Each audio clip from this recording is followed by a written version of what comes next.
There are heavy preparations all over the planet in reference to replacing the old and bringing in the new. The Great Reset is to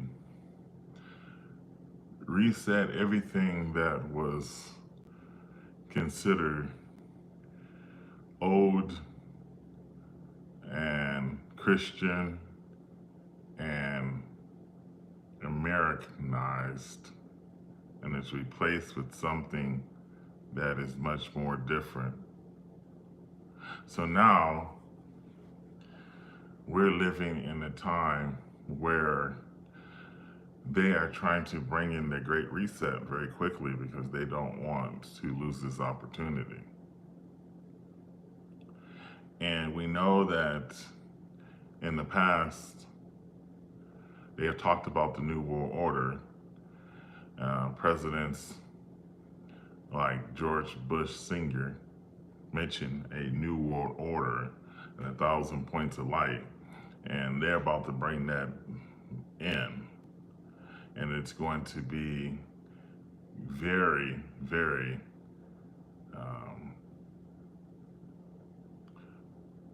important for us to warn our neighbors and warn our friends and warn our relatives that these times are coming, perilous times are coming. Um, to me, it's so real. I cannot bring myself to really believe. I believe it's going to happen, but I cannot believe myself because I'm 53 years old and I've been in this same habitat, this world, this planet that we live on for so long that you can't get yourself to actually believe it that's going to happen. Not that I don't believe God, that He's going to come and take out His people. Not that I don't believe the scriptures that judgment is going to fall, but you realize how important um, a human being is to other human beings, because some people are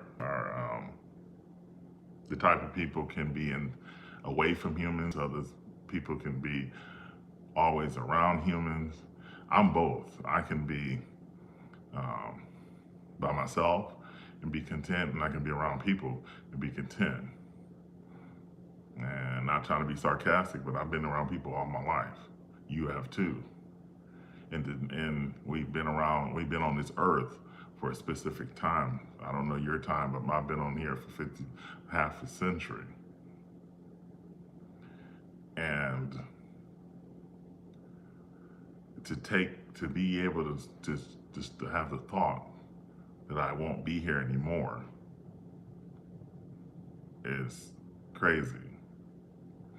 But as far as the midterm, they say this all the time. There may not be a midterm, there might not be a presidential election, but one day it will be. True. Um, you hear people say things that eventually is going to come true. One of these days, it's going to be a blackout. One of these days is going to be a explosion in the sky and there won't be any electricity. One of these days is going to be a UFO invasion of the planet.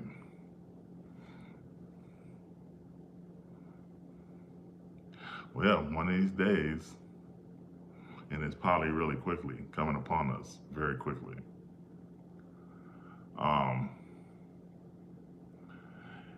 People been watching preppers for the last 10 years. You see preppers, video, movies, shows, before even YouTube got famous. Yeah, you had prepper shows on.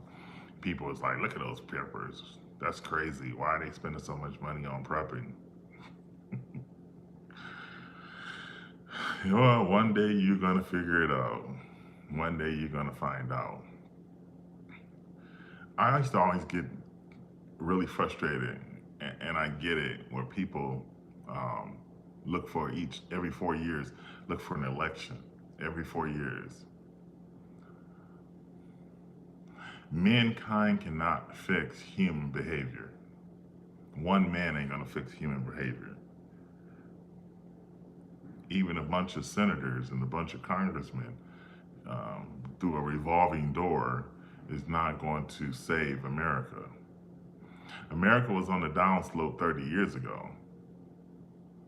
You ever seen a a person who has cancer, looks, and they come to a party or something? This is before they're in remission and they have cancer, but they look so good. Their skin looks good. They look like they're in perfect health. And then 6 months later, you get a phone call that they're out of remission and they are losing their battle. Well, that's like the United States. The United States has been morally in a bad position for years. See, we're thinking just the last 10 years. If you go back and watch an episode of Happy Days, anybody that's old enough from 40 years old up would know what I'm talking about. Unless you're young and you catch Happy Days on one of the premium channels. You watch Happy Days and some of those guys are kissing each other and got their tongues on each other's throat. And I mean, they weren't so innocent back then either. I mean, morally, we've been declining ever since they took prayer out of school. Actually, before that. I mean, in the 1940s and 50s, we wouldn't know angels either. Then, well, people wouldn't know angels either then. It just happened to progressively get worse as time gets on. And we have come out the closet and we have become very, I call it dead skin. People are really evil and mean to each other. But as I go out on the street, there's not a nice people in the world still. I mean, I'm not gonna come to y'all and make it look like everything's hell on earth.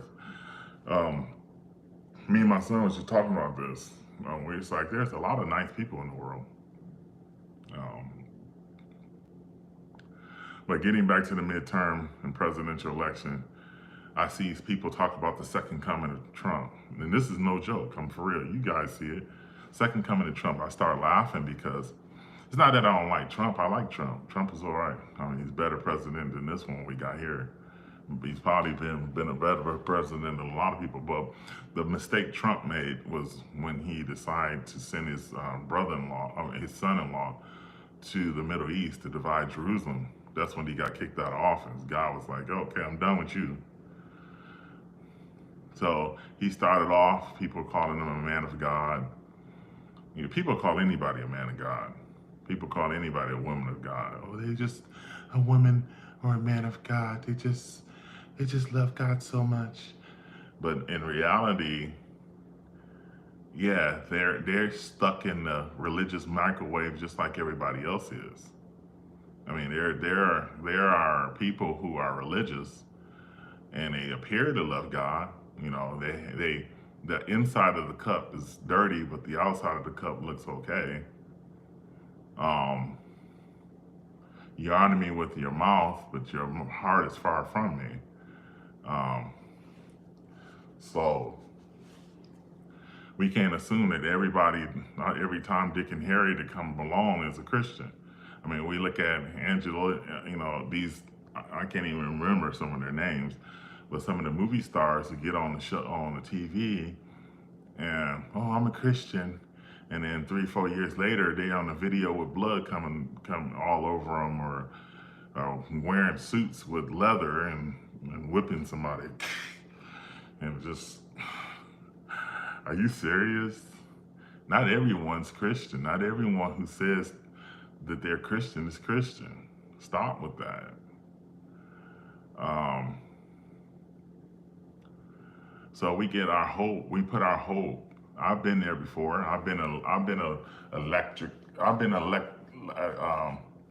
electoral colleague rat, or I've been every 4-year vote for.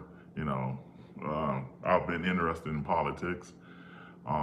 since the 80s, since I was 18 years, even younger than that, 16 years old, interested in politics. And I always admired great leaders, John F. Kennedy and Roosevelt and different types of presidents. But I've always admired the presidential position. But now, this guy in office now, we have to pray for this guy because he's taken the presidential position down to the last compound. I mean, I don't think I've ever looked at the president this way in my whole entire life. I've always looked up to the president of the United States, but now it's just like, oh, what are we doing here? I mean, well, we're looking more towards the return of Barack Obama or the return of Donald Trump than we are Jesus Christ. And I think some of us need to do some soul searching. And I think people miss my point every time I come in here. I try to say the same point over and over again. Here's the point. There is a story from Adam and Eve. When you read your Bible, as you go through Genesis, Exodus, Leviticus, Numbers, Deuteronomy, Judges, when you go through these books, you know that there is a rhythm.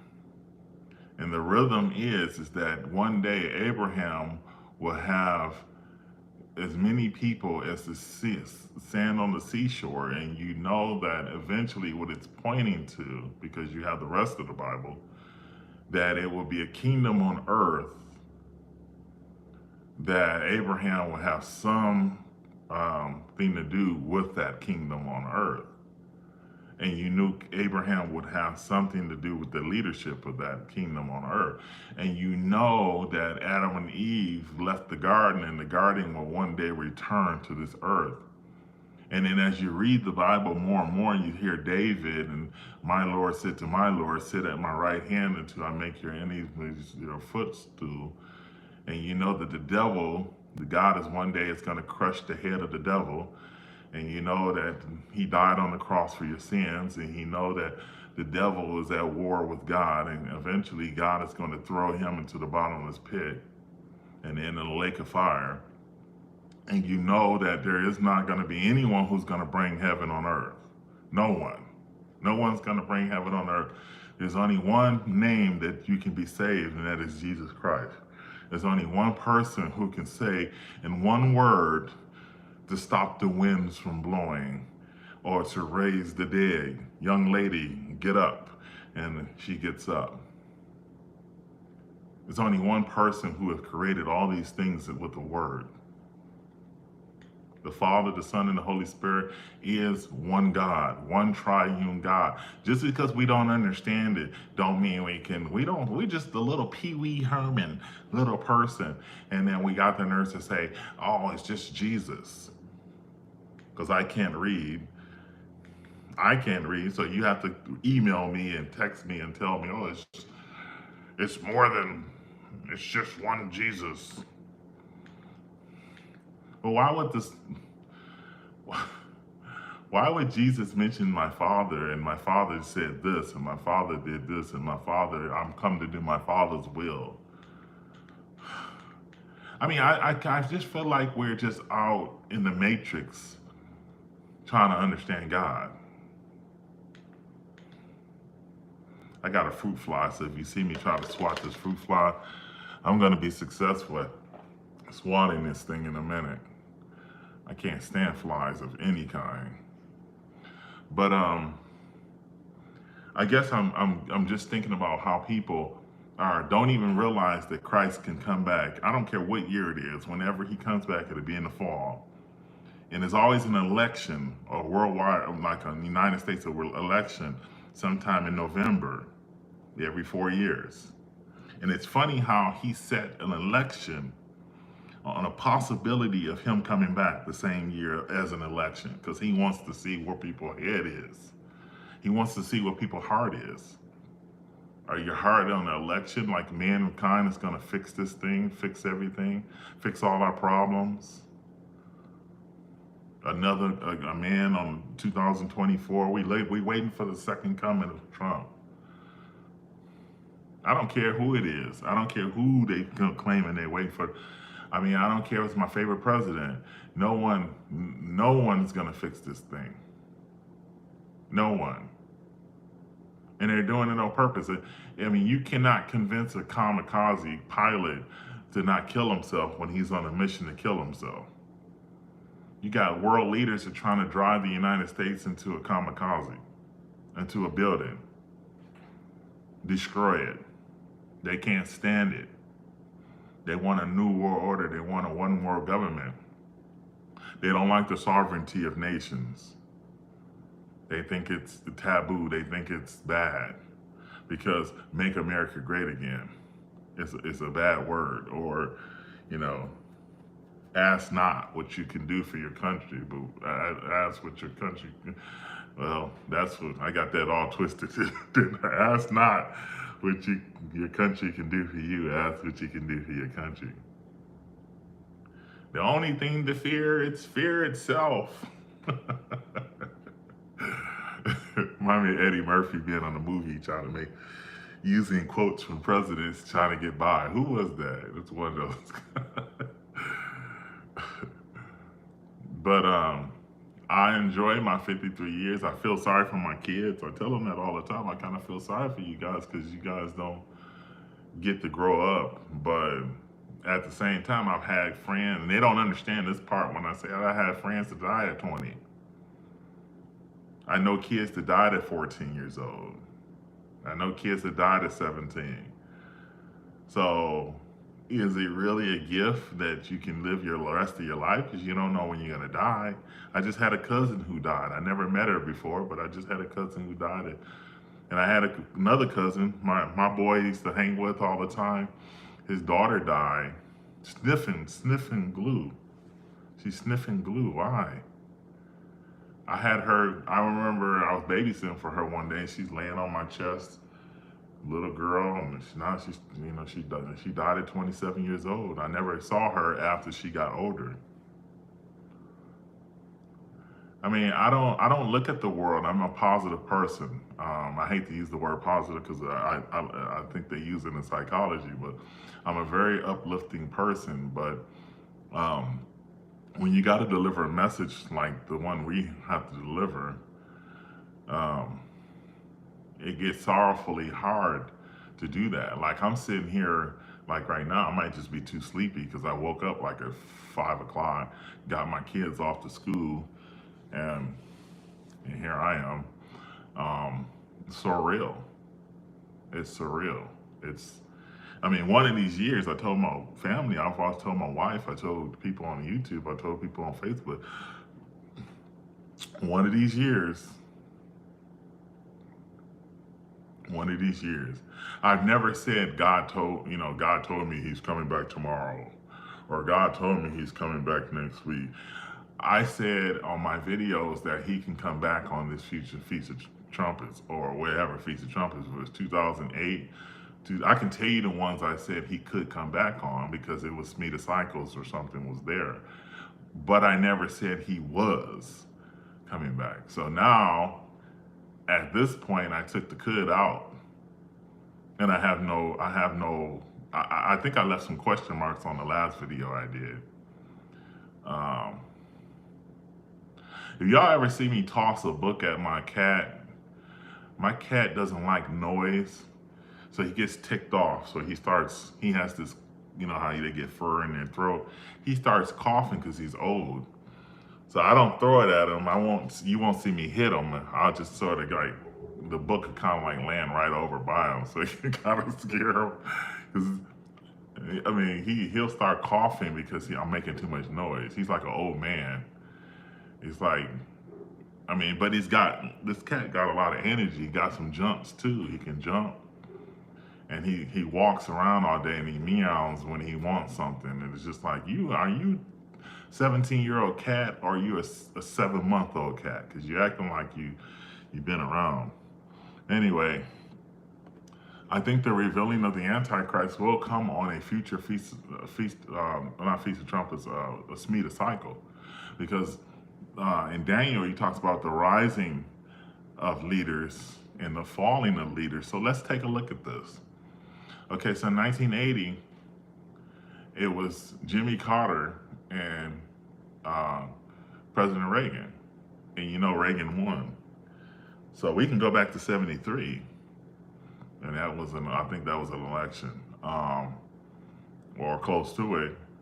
And then you can go up to 87, 88, and Reagan left office and George Bush took over. Then what's the next one? 94 would place in 93, 94. So Bill Clinton took over in 93.